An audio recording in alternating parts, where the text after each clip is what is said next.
유튜브 시청자 여러분 안녕하세요. 혼자 다 아는 남자 혼다입니다. 제목에서도 보셨겠지만 이번 화부터는 쿠빌라이의 남송 원정을 좀 디테일하게 살펴보려고 합니다. 제가 이 남송 원정을 살펴보려고 하는 이유는 여러가지 측면에서 이야기거리가 굉장히 많기 때문인데요. 첫 번째로 남송 같은 경우 수성적인 역량이 굉장히 높이 올라와 있는 상태였기 때문에 몽골군으로서도 이 남송을 공격하는데 상당한 어려움을 겪게 됩니다. 그런데 쿠빌라이의 지장 바얀이 이런 상황들을 극복해 나가는 과정이 굉장히 흥미롭고 배울 만한 부분이 많이 있습니다. 이런 전략 전술 측면에서의 이야기거리가 있을 것이고, 두 번째로는 이 전쟁의 결과 남송이 멸망을 하게 되는데, 그럼에도 남송에서 졌지만 잘 싸웠다고 할 만큼 상당히 인상적인 모습들을 많이 보여주게 됩니다.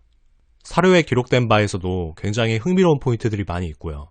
그래서 이번 남송 원정 이야기에서는 쿠빌라이의 지장, 바얀의 전략과 남송의 대응, 이 두 가지에 초점을 두고 보시면 좀 더 흥미로우실 거라고 생각을 합니다. 지난 시간까지의 방송의 맥을 간단하게 짚고 오늘 어떤 내용에 대해서 주로 얘기할지에 대해서 말씀을 드린 다음에 본격적인 이야기로 들어가도록 하겠습니다. 지난 시간에는 쿠빌라이가 데칸으로 등극한 이후에 몽골의 5 울루스가 서로 대립하기 시작한 그 과정에 대해서 살펴봤습니다. 그 시발점은 킵차크 칸국의 베르케가 일칸국의 아바카를 친 것에서 비롯됐죠. 그리고 또 그 아바카는 차가타이 칸국의 바락을 공격하고 거기에 다시 한번 꼬리를 물고 차가타이 칸국이 일칸국과의 싸움에서 많이 쇠약해지니까 그걸 틈탄 오고타이 칸국의 카이두가 차가타이 칸국을 속국처럼 자신에게 종속시키는 그런 과정에 대해서 살펴봤습니다. 그 결과 칭기스칸의 후예가 세운 5나라는 차가타이 칸국이 오고타이 칸국에 사실상 흡수되면서 4개 국가로 줄어들게 됩니다. 사실상 몽골 제국이 연합으로서의 결속력을 가지는 그런 시간들은 이제는 좀 먼 얘기가 됐다고 보고요. 마치 유리잔이 반으로 쪼개진 것 같이 다시 되돌릴 수 없는 그런 일족의 관계로 접어들었다고 생각이 듭니다. 여기서 말하는 일족은 지배층인 몽골의 황금시족을 의미합니다. 몽골 제국의 각 울루스를 구성하는 백성들의 인종적인 분포는 굉장히 다양하게 나타나겠죠. 킵차크 칸국 같은 경우는 유럽계나 슬라브계 민족들도 굉장히 많이 포함되어 있었을 거고, 또 일칸국 같은 경우는 아랍계나 투르크계 민족이 굉장히 많이 있었을 겁니다. 반면에 쿠빌라이가 다스리는 원나라 같은 경우는 좀 넓은 의미에서의 중국 한족과 위구르 계열, 이런 식으로 많이 구성이 돼 있었겠죠. 그러니까 몽골 제국을 생각하실 때 주의하셔야 될 게, 지배층의 종적 구성은 대부분 몽골인이었지만 그 피지배 계층은 아주 넓은 스펙트럼에 걸친 인종적인 분포를 보이고 있었다. 이 점을 꼭 자각하셔야 되겠습니다. 그러면은 다시 재개된 남송 정벌을 설명하기에 앞서서 지난 남송 원정부터 다시 남송 원정을 개시하기까지의 상황에 대해서 간단하게 살펴보도록 하겠습니다. 제가 여기서 지난 남송 원정이라고 얘기를 하는 거는 쿠빌라이가 몽케칸과 함께 나섰던 남송 원정을 의미하고요. 몽케칸 같은 경우는 사천에서부터 서쪽에서 동쪽으로 남송을 공격하기로 하고, 또 쿠빌라이는 북에서 남으로 남송을 압박하는 이면 공격 전략을 펼쳤었죠. 그런데 몽케칸이 갑자기 전쟁 중간에 불의의 사망을 하게 되면서 쿠빌라이도 아리크부케와의 승계 다툼에서 뒤처지지 않기 위해서 남송과 화친을 맺고 북으로 향한다는 그런 말씀을 드렸었습니다. 그런데 이 상황이 어떻게 보면은 일본 전국시대에 오다 노부나가가 사망한 이후에 도요토미 히데요시하고 아케츠 미쓰히데가 그 다음 자리를 놓고 싸웠던 그 과정과 굉장히 많이 비슷해 보이기도 합니다. 이 주도권 다툼에서 도요토미 히데요시가 빠르게 승리를 쟁취할 수 있었던 것은 도요토미 히데요시가 상대하고 있었던 모리 가문하고 빠르게 화친을 맺고 반대로 회군할 수 있었기 때문인데요. 사실 쿠빌라이도 아리크부케와의 승계 다툼에서 우위를 점하기 위해서 남송과 싸우고 있던 입장에서 남송과 빠르게 화친하고 회군해야 되는 그런 입장이었습니다. 그런 상황에서 쿠빌라이가 마주보고 있었던 남송의 수비대장이 가사도라는 인물이었습니다. 쿠빌라이가 데칸 승계 다툼을 위해서 이 가사도한테 화친을 제의하는 장면에서 조금 흥미로운 구석이 있는데요. 그 부분에 대해서 이야기를 이어가기 위해서 짧은 상황극을 들려드리도록 하겠습니다. 가사도 장군, 계속된 전란으로 양군의 피로가 극에 달해 있네. 이 쿠빌라이는 이쯤에서 정전협정을 맺고 군대를 당분간 물리는 게 어떨지 그대에게 제안하네. 남송의 수비대장 가사도는 쿠빌라이의 정전협정에 대해 쾌재를 부르며 이렇게 답신했다. 이 가사도가 전해 듣기로는 쿠빌라이님 외에 몽케칸께서도 북방으로 철수를 하시는 것 같더군요. 뭔가 북방에 변고가 생긴 것 같은데 여기서는 은혜를 좀 베풀어둘까 합니다. 다만 쿠빌라이께서도 제게 보답을 좀 해주시죠. 이후에 후퇴하실 때 몽골군의 후방을 추격하여 얼마간의 공격을 해야만 이 가사도로서도 국경을 방비하는 대장으로서의 면이 서지 않겠습니까? 큰 피해를 드리는 일은 결코 없을 터이니 제 조건에 동의해주시면 정전협정에 응하도록 하겠습니다. 그러니까 이 가사도는 쿠빌라이한테 그래, 화친 맺고 너네 철수해라. 대신에 우리가 너네 때리는 척 좀 할게. 내가 때리는 척 좀 해야지 조정에 가서 면이 서지 않겠니? 이런 식으로 얘기를 하는 거죠. 쿠빌라이는 이 조건을 받아들이고 북쪽으로 가서 데칸 승계 다툼에서 이기고, 반면에 이 가사도한테도 대박이 터집니다. 이 가사도가 조정에 가가지고 뭐라고 구라를 치냐면은 자기가 몽골의 대군을 물리쳤다. 자기가 군대로 쳐가지고 몽골의 대군을 물리쳤으니까 몽골군을 몰아낸 공이 이 가사도한테 있다. 이렇게 사기를 칩니다. 그래서 이 가사도가 몽골군을 몰아낸 공으로 우승상의 지게까지 오릅니다. 이 장면을 보면은 가사도가 굉장히 기회주의자적인 면모를 가진 그런 인물이라는 걸 알 수가 있습니다. 사실 이 가사도는 처음에 출세를 한 것부터가 굉장히 기회주의자적 면모가 있었습니다.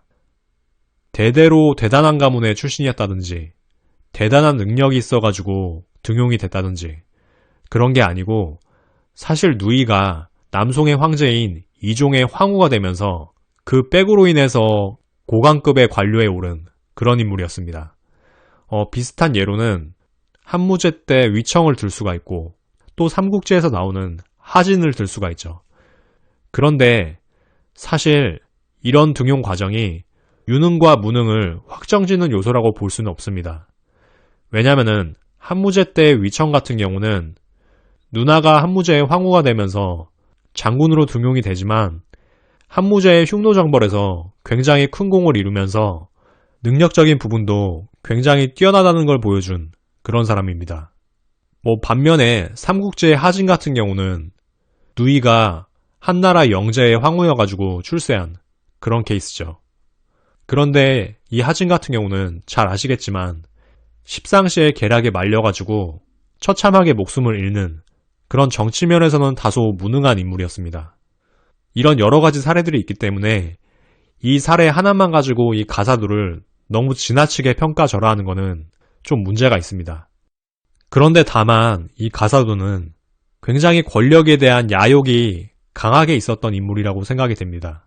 그래서 조정의 실권을 틀어주고 송나라 황제가 이종에서 도종으로 바뀌는 과정에서 사실상의 섭정으로서의 권력을 휘두르면서 권신으로서 조정을 장악하게 됩니다. 그런데 여기서 권신으로서 조정을 장악하는 이런 권력지향적인 면모하고 행정적인 능력을 좀 구분해서 볼 필요가 있습니다. 이 가사도 같은 경우는 경제 측면에서는 상당히 유능한 관료였던 걸로 보입니다. 몽골 제국과 싸움을 벌이던 이 시기에 도량형을 통일하고 또 통화를 개혁하고 재정을 방만하게 운영하지 않고 굉장히 긴축 재정을 하면서 그렇게 확보한 재정을 통해서 남송이라는 국가가 몽골에 대항할 수 있는 재정적인 힘을 축적하는데 상당한 기여를 하게 됩니다.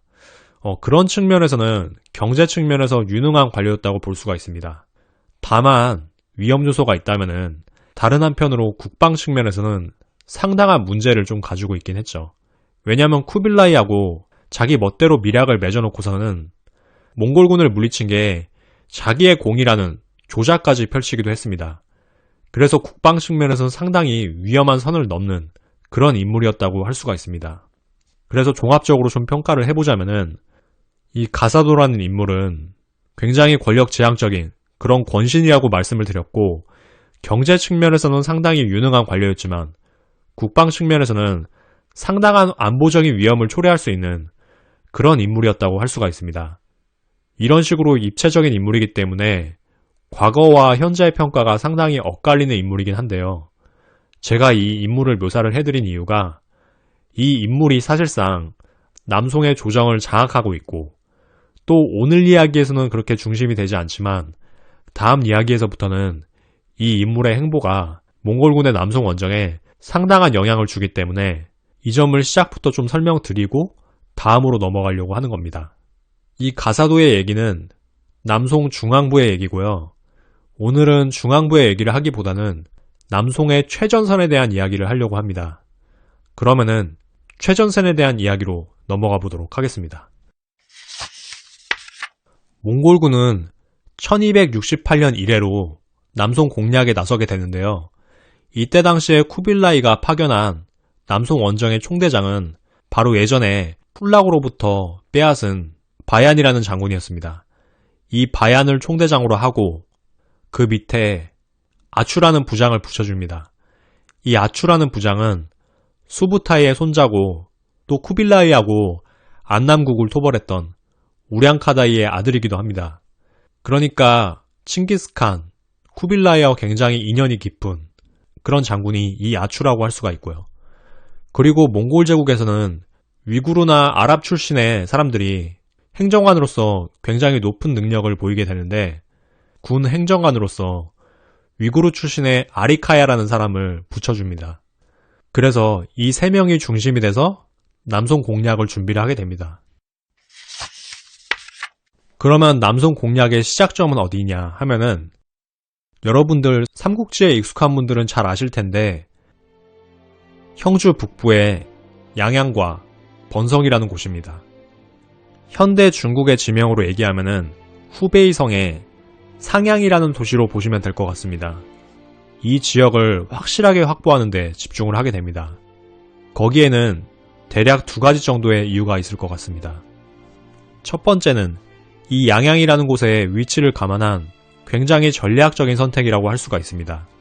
이전에 오고타이 칸에 대해 남송 원정을 했을 때 오고타이 칸이 나름대로의 성과를 이뤘음에도 불구하고 황주, 그러니까 삼국지에서의 강릉성에 있던 맹공 장군이 역습을 해서 양양을 회복하게 되니까 사천지마까지 잃게 되는 그런 굉장한 수세에 몰렸던 그런 경험이 있죠. 그러니까 일단 이 양양을 확보하게 되면은 서쪽으로는 사천에 쉽게 다다를 수 있고, 또 동쪽에 수도 이만을 지키는데 굉장히 든든한 그런 요충지라고 할 수가 있습니다. 그러면은 이렇게 뻔한 설명 말고 왜 이렇게 양양 지역이 중요한가, 이걸 지정학적인 위치로 좀 보자면은 일단은 강을 좀 그려야 되거든요. 여러분이 하얀 종이를 생각을 하시고 서쪽에서 동쪽으로 양쯔강이 흐른다 해서 가로로 길게 직선을 하나 그어보시고 그걸 양쯔강이라고 생각을 하시면 되겠습니다. 그리고 그 양쯔강의 중앙쯤에 북서쪽으로 가는 사선을 하나 그으시고 그걸 한수라고 생각을 하시면 되겠습니다. 너무 길게 긋지 마시고 좀 짧게 한수라는 강을 북서쪽으로 사선으로 그어주시면 됩니다. 이 한수는 북서쪽의 산시성에서 발원해서 남쪽의 양쯔강과 합류하는 그런 강인데요. 이 한수의 중아리쯤에 양양이 있고 번성이 있습니다.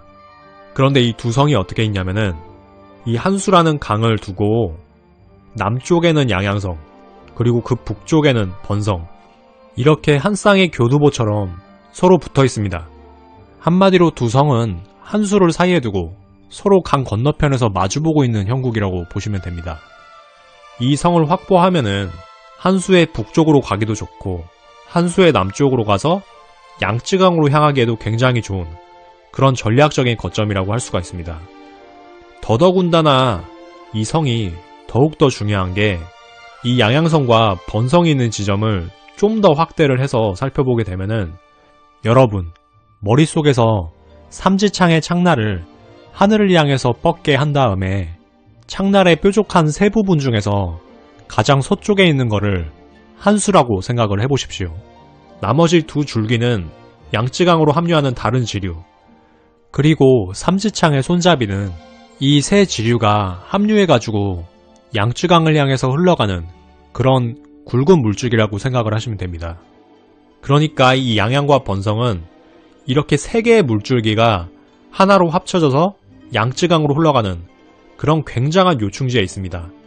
그러니까 이 양양성과 번성을 제압을 하면은 사방으로 물자를 보급하고 또 이 수운을 통해서 군사적인 지원을 사방으로 갈 수 있는데도 굉장히 용이한 그런 요지라고 할 수가 있습니다. 그래서 삼국지에서도 위초고가 이 양양성하고 번성을 두고 굉장한 싸움을 벌이게 되고 관우가 양양성을 잃고 번성에 고립돼서 굉장한 위험을 초래하게 되는 것도 이 양양성과 번성을 한 쌍으로 확보하지 않으면은 순간적으로 굉장히 위험에 봉착할 수 있는 그런 지대이기 때문입니다. 그러니까 이 양양성과 번성을 한 쌍으로 가지고 있기만 하면은 수비하는 데 있어서는 사방으로 통하는 물길을 아무도 지나갈 수 없게 만들 수 있고 또 반대로 공격하는 입장에서는 사방의 물길을 통해서 여러 군데로 진출할 수 있는 그런 장점이 있겠죠. 그러니까 몽골군은 이 지역의 중요성을 수십 년간의 전쟁을 통해서 꿰뚫어보고 이 지역을 확보하기만 하면은 앞으로 굉장한 전략적인 우위를 점할 수 있다. 이렇게 생각한 거라고 볼 수가 있습니다. 그래서 이 양양성과 번성 그리고 세 개의 지류가 만나는 이 지점에 10만 명의 병사를 동원해가지고 양양성과 번성을 포위하고 또 그것뿐만이 아니라 한수 상류에서부터 양쯔강으로 흘러드는 이 4개 주류 전체를 완전히 포위를 하게 됩니다. 이게 어느 정도였냐면은 육지에서는 이 지역의 산을 전략 거점으로 해가지고 왜냐면 산이 높은 지대에 있으니까 적의 태세를 관망하기가 좋잖아요. 그래서 이 산을 전략 거점으로 이어서 그 산을 이은 포위망을 구축을 하고 그 산을 이은 포위망에 장벽처럼 외성을 쌓아가지고 외부의 접근을 완전히 차단해버립니다. 그러면 이제 사실상 남송군이 수로를 통해서밖에 이동할 수가 없잖아요. 그래서 이 강을 통해서는 강 바닥에 높은 말뚝을 박고 막 쇠고물을 설치하고 그런 식으로 해서 배들이 이 지역을 통해서 지나갈 수 없게 그렇게 만들어 버립니다. 또 수군을 배치해가지고 포위망을 형성을 합니다. 그러니까 그냥 육지를 통해서 성을 포위하는 데 그치지 않고 이 사방에 있는 4줄기의 강을 완전히 수군으로 틀어막는 이런 엄청난 포위망을 구성을 하게 됩니다. 그래서 남송군이 양양성과 번성을 통해서 몽골군의 움직임을 통제하는 게 아니고 몽골군이 이 양양성과 번성을 완전히 봉쇄함으로써 남송군의 어떤 물길을 통한 이동과 보급도 불가능하게 만들려는 그런 계책이었다고 볼 수가 있습니다. 그러니까 몽골군이 이 양양성과 번성에 올인한 이유를 전략적으로 설명드리면은 이 양양성과 번성을 제압하고 포위를 하게 되면은 송나라의 서쪽과 동쪽을 잇는 링크를 완전히 차단을 할 수가 있게 되고 또 물길을 통한 보급이나 군사적인 지원을 완전히 차단할 수 있다는 그런 이유 때문이었다고 볼 수가 있습니다. 두 번째로는 이 번성과 양양성을 사실상의 훈련 장소로 쓰는 전력 양성의 목적이 있었다고 볼 수가 있습니다. 이 지역을 이렇게 광대한 포위망으로 구축해 놓고 이 지역이 여러 물길이 만나기 때문에 수군이 도하하고 또 여러 물길을 통해서 사방으로 진출하는 그런 군사적인 훈련을 하기 굉장히 좋은 곳이잖아요. 그래서 이 양양성과 번성을 완전히 포위한 다음에 이 내부에서 몽골 수군과 육군의 연계작전을 끊임없이 훈련을 하게 됩니다. 그러니까 전쟁 중에 몽골 수군의 전략적인 군사적인 역량을 강화시키기 위해서 그런 역량을 가장 효과적으로 강화할 수 있는 이 지역에서 군사훈련을 겸한 전쟁을 수행을 하게 되는 거죠. 그래서 몽골군은 초반부에는 송나라 수군에게 조금 고전하긴 하지만 이 지역에서 지속적인 훈련을 하면서 점차 송나라 수군에 대한 대응력이 높아지는 걸 역사의 기록을 통해서 알 수가 있습니다. 그런 기록을 바탕으로 해가지고 상황극을 구성해 봤는데요. 이번 상황극은 송나라군이 지속적으로 이 양양성과 번성을 지원하려고 하는데 그걸 차단하는 몽골군의 역량이 어떻게 강화되는지 그걸 보여주는 상황극이라고 생각을 하시면 되겠습니다. 몽골군이 적군의 지원을 효과적으로 차단하고 또 양양성과 번성을 말려 죽이는 작전을 효과적으로 수행을 할 것인지 아니면은 남송군이 몽골군의 포위를 뿌리칠지 그걸 상황극을 통해서 확인을 해보시도록 하겠습니다.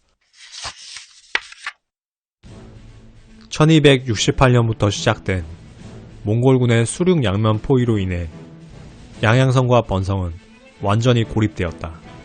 시간이 흘러 해를 넘긴 1269년 봄 이례적인 폭우가 쏟아졌다.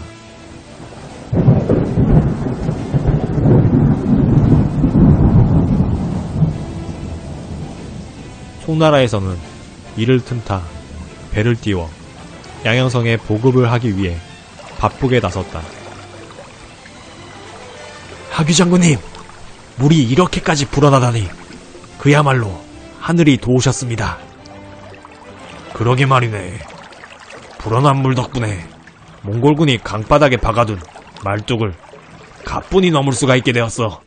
저 서툴은 몽골 수군이 어둠되는 틈에 서둘러 보급을 하고 돌아가도록 하세.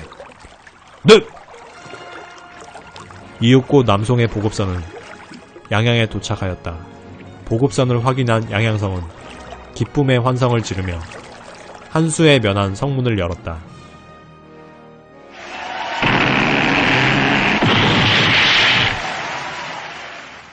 그리고 보급대의 일부 인원만이 성내로 보급품을 운반하였다. 운반을 마친 보급대의 대장 하귀가 배에 탄 채로 양양성의 수장 여문안에게 외쳤다. 여문안 장군! 공손하게 인사를 못 드려 미안하오. 이제 물이 빠지기 전에 서둘러 돌아가겠습니다. 하귀 장군, 이 여문안으로부터 장졸에 이르기까지 모두가 환희에 차 있소. 무사히 귀환하시길 빌겠습니다.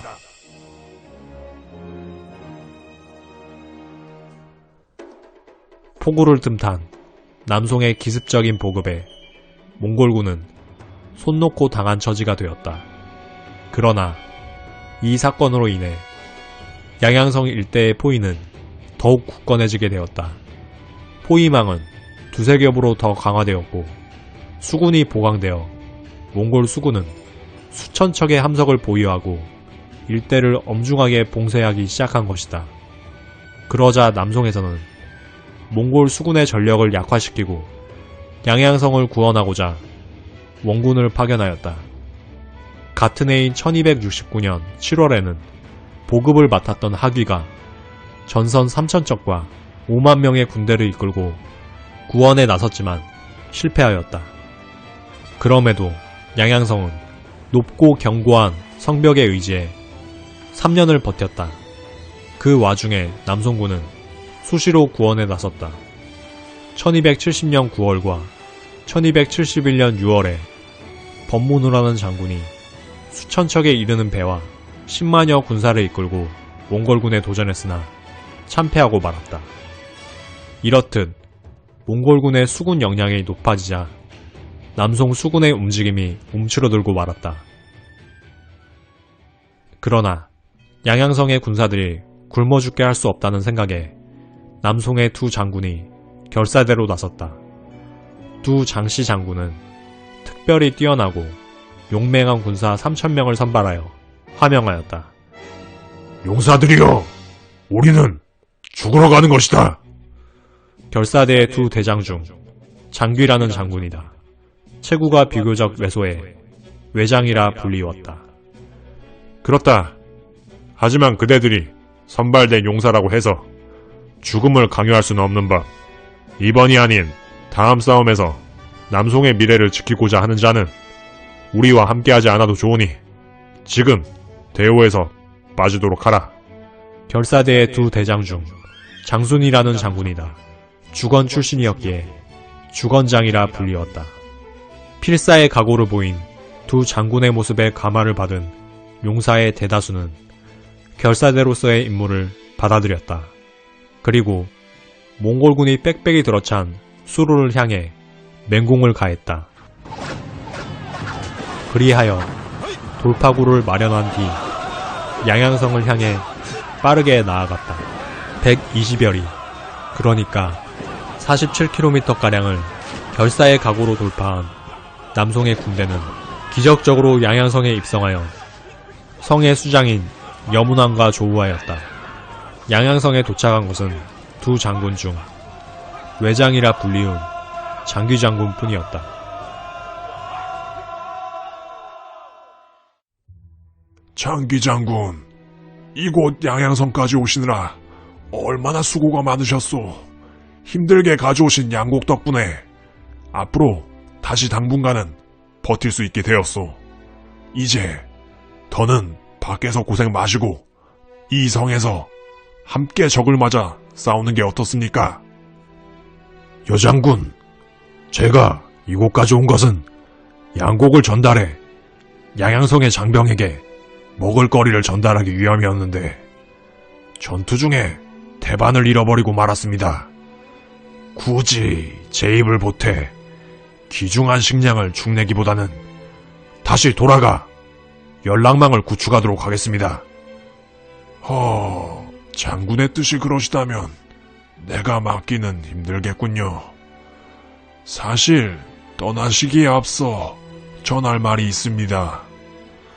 얼마 전 내 수하가 강물에 떠다니던 아군의 시체를 수습하다가 그것이 장순 장군으로 보이는 시체를 찾게 되었습니다. 그렇군요. 우리 결사대는 장졸의 구분 없이 종횡무진 분전하였기에 어느덧 장순 장군이 사라진지도 모르고 이곳까지 오게 되었습니다. 장순 장군만은 이 양양성 내에 고이 묻어주시오. 자, 그러면 이제 떠나겠습니다. 장귀장군이 떠난 지 며칠 뒤 양양성을 포위하던 몽골군이 성문에 바짝 다가섰다. 그러더니 몇몇 시체를 조리돌림하듯 전시해 두었다.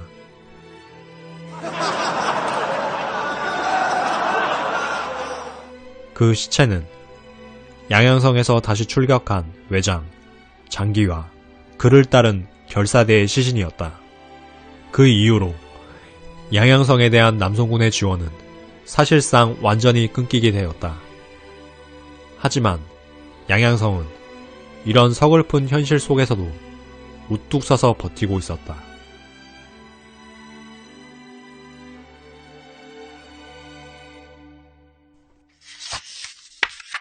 이 상황극은 남송이 양양 지원을 하고 몽골군이 거기에 대항하는 그런 장면이었습니다. 첫 번째 남송의 보급은 자연현상을 이용해서 물이 불어난 틈에 양양성에 보급을 하는 그런 작전이었죠. 물이 엄청 불어나게 되면은 몽골 측이 설치해놓은 그런 트랩을 넘어가지고 몽골군의 장애물을 무의화시키고 양양성에 보급을 할 수 있다는 그런 남송 측의 구상이 있었고, 그 구상을 실현해서 몽골군은 눈뜨고 코베인 그런 상황이 되었습니다. 그리고 두 번째로는 장귀와 장순이라는 결사대가 결사적으로 몽골의 포위망을 뚫고 양양성을 지원하는 그런 장면이었죠. 이런 식으로 남송에서 수많은 보급의 시도를 했고, 그 보급의 시도 중에 얼마 정도는 정말 극적으로 성공한 그런 케이스들이 있습니다. 이런 아주 소수의 케이스들이지만 이런 보급을 통해서 양양성은 1268년부터 1273년까지 대략 5년가량을 버틸 수 있게 됩니다. 성 자체가 굉장히 대단한 군사적인 거점이어서 식량의 문제가 조금만 해결되더라도 굉장히 오랜 시간을 버틸 수 있었다는 그런 얘기겠죠. 그리고 남송은 이런 보급 외에도 지원군을 지속해서 파견을 하게 됩니다.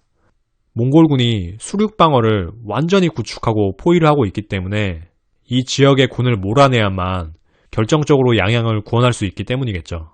그래서 수만의 남송 원군을 수차례에 걸쳐서 이 몽골군에 파견을 하게 됩니다. 하지만 몽골군이 이 지역에서 계속해서 군사훈련을 하면서 수군 역량이 상당히 강화됐고, 그리고 몽골군에 상당히 많은 중국 출신의 장수들이 있었기 때문에 이 남송군이 번번이 격퇴가 되게 됩니다. 사실 보급은 부분적으로 성공했지만 이렇게 지원군이 수차례에 걸쳐서 격퇴가 되고, 또 장기 장수는 결사대가 아주 드라마틱하게 지원에 성공하긴 하지만 결국에 그들조차 모두 전사를 하면서 남송 측에서 이 양양성을 지원하려는 움직임은 상당히 그 기운을 잃게 됩니다. 바둑으로 치자면은 사석, 그러니까 죽은 돌 취급하는 그런 상황이 되고, 이 양양성은 사실상 방치가 돼버리게 되는 거죠. 구원하러 가도 몽골군이 워낙에 강하게 자리를 잡고 있기 때문에 피해가 더 큰 그런 상황이 돼버린 겁니다. 이렇게 해서 지금까지 몽골군이 왜 양양성과 번성에 집중을 했고, 거기에 어떤 포위망을 구성을 했는지, 그리고 계속해서 양양성과 번성을 지원하려는 남송군의 작전에 대해서 어떻게 대응했는지까지 살펴봤습니다. 이제는 남송군의 지원이 거의 단절된 상황에서 몽골군이 본격적으로 양양성과 번성에 대한 공성전을 시작하게 됩니다. 그 이야기는 다음 28편에서 다루도록 하겠습니다. 지금까지 봐주셔서 감사하고요. 이 영상이 유익하거나 재밌으셨다면 구독과 좋아요 부탁드립니다.